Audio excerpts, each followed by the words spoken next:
Olá pessoal, aqui é o Fábio da Boston Treinamentos e neste vídeo nós vamos estudar o aninhamento de triggers DML no SQL Server. Bom, um trigger, quando disparado, ele eventualmente executa uma declaração DML que pode levar ao disparo de um outro trigger. Tá? Então, isso é o aninhamento de triggers, quando um trigger disparado provoca o disparo de outro trigger indiretamente. Ou, quando disparado um trigger, ele provoca de novo o disparo dele próprio. Tá? Isso também é aninhamento de triggers. Portanto, quando um trigger dispara outro trigger. Para que isso funcione, a opção permitir que gatilhos disparem outros gatilhos, lá nas propriedades do servidor, deve estar ativada. Ou você pode habilitar e desabilitar o aninhamento de triggers usando essa storage procedure que aparece na tela. exec sp_configure nested triggers, que significa triggers aninhados em inglês, passando o valor 0 ou 1.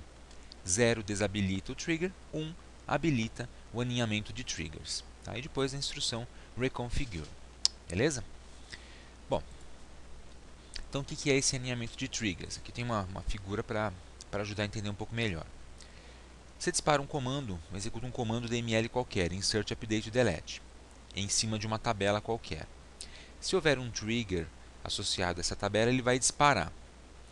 Esse trigger eventualmente tem dentro de si um comando DML, que está associado a uma outra tabela. Tá? Então, quando esse comando DML for executado pelo trigger, na tabela 2, um outro trigger associado à tabela 2 poderá disparar também. E assim deu-se o aninhamento de triggers. O trigger 1 acabou disparando o trigger 2. Veja que essa tabela aqui, em vez de ser a tabela 2, poderia ser a própria tabela 1 de novo. Então o trigger 1 executaria um comando DML que dispararia de volta o trigger 1. Também é aninhamento de triggers DML. Para ser mais exato, isso seria um trigger recursivo. Então o que é um gatilho recursivo? É um tipo especial de trigger aninhado after. O trigger recursivo ele ocorre quando um trigger executa uma declaração DML qualquer que o dispara novamente. O trigger recursivo ele pode ser habilitado ou desabilitado com o comando alter database. Então você passa o alter database, coloca o nome do banco de dados e a instrução set recursive triggers on ou off. On vai habilitar o trigger recursivo e off vai desabilitar. Veja aqui, como o trigger recursivo é um tipo de trigger aninhado, você também precisa ter o aninhamento de triggers habilitado no seu banco de dados ou na sua tabela, para então habilitar os triggers recursivos. Tá? Então você tem que habilitar ambas as coisas, tanto o aninhamento quanto o trigger recursivo. Por que isso? Porque o trigger aninhado ele pode ser um pouco perigoso. Tá?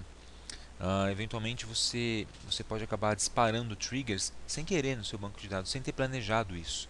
Tá? Depende de como você construiu os triggers e as instruções que eles executam.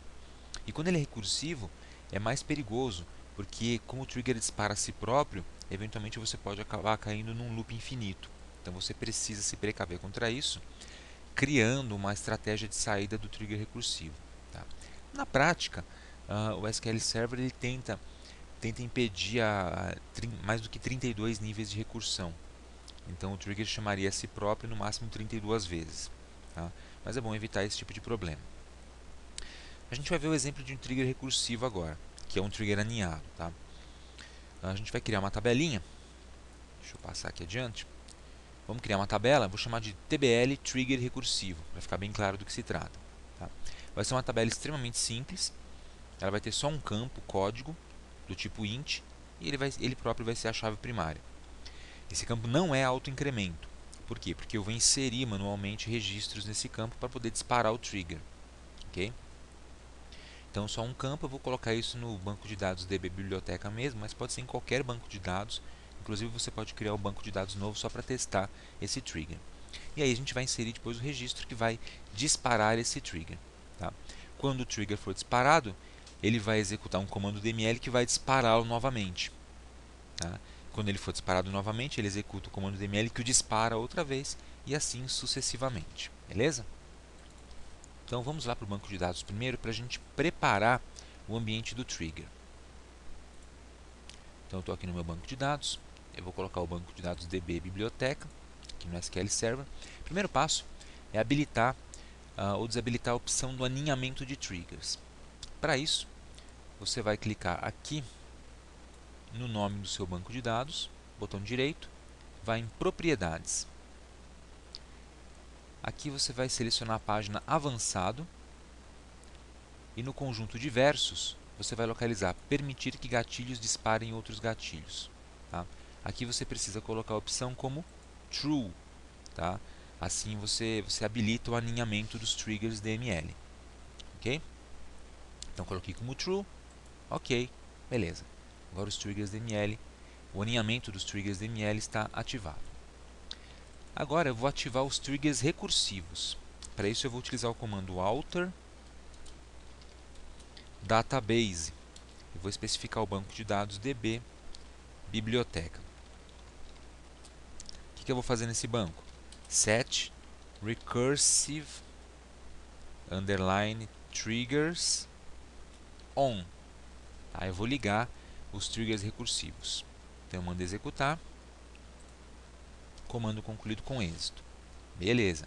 Agora os triggers recursivos, eles estão programados para funcionar nesse banco de dados. Tá?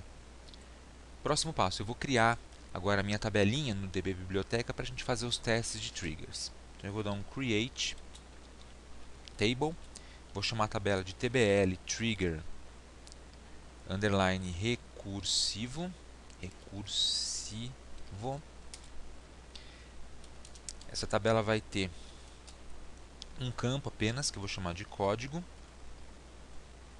do tipo inteiro, primary key. Beleza? Então vamos criar a tabelinha. Comando concluído com êxito. Tá? Eu vou verificar se a tabelinha existe no banco de dados agora. Eu vou dar um select nela.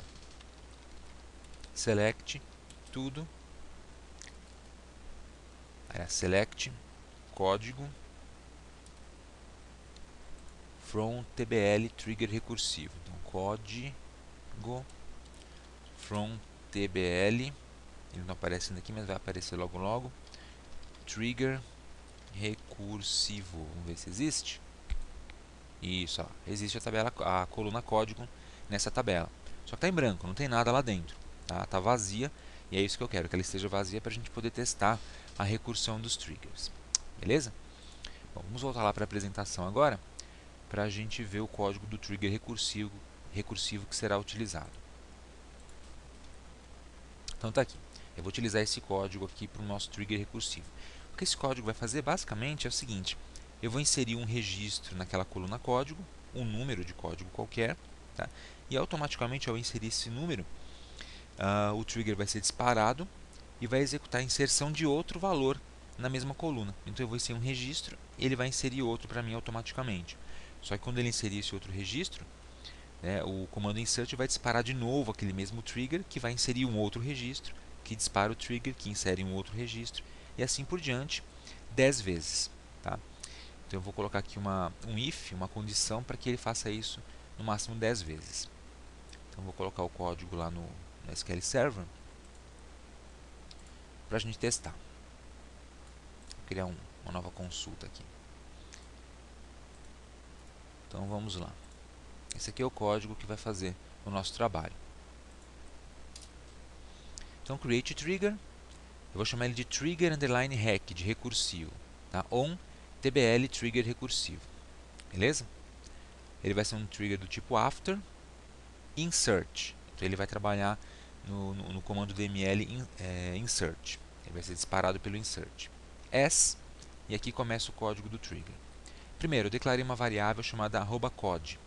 Então, declare @code do tipo int. Vai ser a variável que vai guardar o código, que são aqueles números que vão aparecer na coluna de código. Depois eu dou um comando select, @code igual max código, tá? From tbl trigger recursivo. Aqui eu preciso mudar o nome da tabela. tbl trigger recursivo. Agora já apareceu aqui embaixo tbl trigger recursivo. Beleza. Então o que faz esse comando select? Ele vai utilizar essa função agregada max para verificar qual o número de código maior que tem lá na minha tabela, na minha coluna. e vai atribuir esse número à variável @code. Para quê? Bom, como eu vou armazenar códigos sequenciais, o número mais alto, o máximo, vai ser sempre o último código que foi armazenado. Então, com a função dessa forma como foi escrita, eu consigo descobrir qual que é o último código que eu tenho armazenado na minha tabela. Ok? Isso é importante, porque como eu quero limitar o número de códigos que serão inseridos, eu preciso saber qual que é o último que está inserido, para verificar se eu devo inserir mais um ou não. E para isso eu vou utilizar um if. Então esse if faz um teste lógico bem simples. Eu verifico se o conteúdo da variável código é menor do que 10. Se for, então eu peço para ele inserir na tabela trigger recursivo um novo registro. Tá? Mas que novo registro é esse? Aí eu utilizo um select max código para ele pegar o número, o valor do último registro e somar 1. Então, por exemplo, se o último registro for o número 8, o select max código mais 1 vai retornar 8 mais 1 igual a 9 e vai inserir na tabela trigger recursivo esse valor, o valor 9. Tá? From tbl trigger recursivo. Aparece aqui. E aí eu dou um end. Vou colocar um else. Tá? O else é o seguinte: caso a variável @código seja igual ou maior ou igual a 10, no caso igual a 10, então em vez de inserir um novo registro, ele para e finaliza o trigger recursivo. Ele cai aqui na parte do else. Tá? E exibe essa mensagem na tela: trigger recursivo finalizado. Beleza? Espero que tenha ficado claro o que o programa vai fazer. Na dúvida é só pegar o código e dar uma boa lida nele para entender direitinho o que está acontecendo. Tá? Bom, eu vou criar o trigger então. Dou um executar, comando concluído com êxito, o trigger foi criado no banco de dados DB biblioteca. Tá? Agora a gente vai testar. Como é que eu testo isso? Eu vou inserir um registro na tabela trigger recursivo. Só que antes de inserir esse registro, eu vou olhar de novo o conteúdo dela. Vou executar esse select. Está vazia, correto? Beleza, então eu vou comentar o select aqui. E vou inserir um código do tipo insert para inserir um registro dentro da tabela trigger recursivo. Então eu vou inserir into tbl trigger recursivo um valor. Qual vai ser esse valor? Vou colocar o número 1. Tá? Como é um campo do tipo número inteiro, eu vou colocar o número 1 lá dentro. Então o que se espera que ocorra? Ao inserir esse registro de valor número 1 na tabela trigger recursivo, automaticamente vai ser disparado esse trigger, porque ele é um trigger do tipo after insert, e esse trigger ele vai verificar o valor do código que foi inserido. Se o valor for menor que 10, então ele vai inserir na tabela um outro registro, que vai ser o valor do próprio código que ele verificou, mais 1, portanto o próximo número. E vai fazer isso até que o código seja igual a 10. Quando o código for igual a 10, ele sai do loop e imprime uma mensagem na tela. Beleza? Então eu vou inserir um único registro e espera-se que apareçam vários registros lá dentro por conta da recursão do trigger. Tá? Então vamos executar para ver o que acontece. Olha que interessante. Aparecem várias linhas afetadas aqui embaixo em vez de uma só, que já é um indício de que o código insert foi executado várias vezes. E aqui em cima aparece trigger recursivo finalizado. Então a instrução else também foi executada lá do nosso if. Agora a gente vai olhar dentro da tabela para ver seu conteúdo. Vou dar um select nela de novo. Então executar. Está aí. Os códigos de 1 até 10 foram inseridos com sucesso. Então eu dei um insert e o trigger aninhado e recursivo foi executado 10 vezes e preencheu a minha tabela com 10 registros. Ok? É assim que funciona então o aninhamento de trigger e, no caso, um aninhamento especial chamado trigger recursivo, o trigger que chama a si próprio. O importante que você tem que lembrar daqui é sempre colocar uma condição de saída para o trigger recursivo. A minha condição de saída é, quando o código for igual a 10, ele simplesmente cai aqui no else e finaliza o código do trigger. Ele não chama de novo o trigger. Enquanto for menor que 10, ele insere outro dado na mesma tabela e essa inserção provoca o disparo do próprio trigger, porque ele é um trigger do tipo after insert. Ok? Então é isso aí. Espero que tenha ficado bem claro o uso dos triggers, do aninhamento de triggers e dos triggers recursivos. Então aproveite para se inscrever aqui no canal da Boson Treinamentos agora, tá? e também para visitar o nosso website www.bosontreinamentos.com.br, onde você vai encontrar esse código aqui do Trigger prontinho para você copiar, alterar, estudar e utilizar, ok? Então é isso aí, pessoal. Obrigado e até a próxima.